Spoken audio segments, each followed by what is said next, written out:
పల్నాడు జిల్లా రొంపిచర్ల మండలంలో ఓ గర్భిణి ఆవేదన ఇప్పుడు సంచలనంగా మారింది. నల్లగార్లపాడుకు చెందిన విఓఏ ఉద్యోగిని నాగలక్ష్మి తన ఉద్యోగానికి ముప్పు పొంచి ఉందంటూ కన్నీటితో సెల్ఫీ వీడియో విడుదల చేశారు. స్థానిక టీడీపీ నేతలు పై అధికారిని కలిసి తనను గత 2 నెలలుగా తీవ్ర మానసిక ఒత్తిడికి గురిచేస్తున్నారని ఆమె ఆరోపించారు. 8 నెలల గర్భంతో ఉన్న తనకు ఈ ఉద్యోగమే జీవనాధారమని, ఉన్నఫలంగా తొలగిస్తే తన పరిస్థితి ఏమిటని ఆవేదన వ్యక్తం చేశారు. ఈ విషయంలో CM Chandrababu, deputy CM Pawan Kalyan స్పందించి తగిన న్యాయం చేయాలని ఆమె వేడుకున్నారు.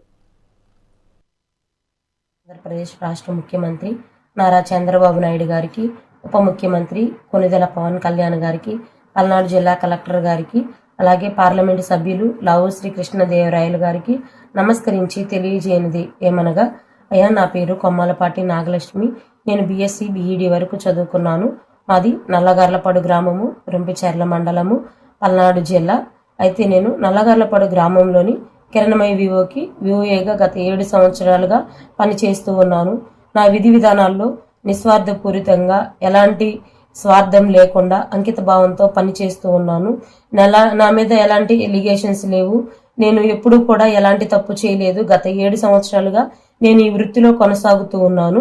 అయితే గత 2 నెలలుగా నన్ను కొంతమంది ఇబ్బంది పెడుతూ ఉన్నారు. వారు ఎవరనంటే, రొంపిచర్ల మండల ప్రెసిడెంట్ అయినటువంటి పల్లెల నాగిరెడ్డి గారు, అలాగే రొంపిచర్ల మండల ఏపీఎం గారు నన్ను ఈ వృత్తిలో నుంచి తప్పుకోమని ఎంతో ఒత్తిడికి గురి చేస్తున్నారు. కారణం ఏంటంటే, మీరు టీడీపీ పార్టీ వాళ్ళు కాదు అని చెప్పేసి అని అంటున్నారు. మా అన్నయ్య రొంపిచర్ల మండల జనసేన ప్రధాన కార్యదర్శిగా పనిచేస్తూ ఉన్నారు. అయితే నన్ను 2 నెలలుగా తీవ్ర ఒత్తిడికి గురి చేస్తూ ఉన్నారు. నేను వాళ్ళని అప్పటికి బ్రతిమలాడుతూ ఉన్నాను, దయచేసి నా ముందు దయించి నన్ను ఇలా ఇబ్బంది పెట్టొద్దు, నన్ను ఉద్యోగుల నుంచి తప్పించొద్దు అని చెప్పేసి నేను అడుగుతూనే ఉన్నాను.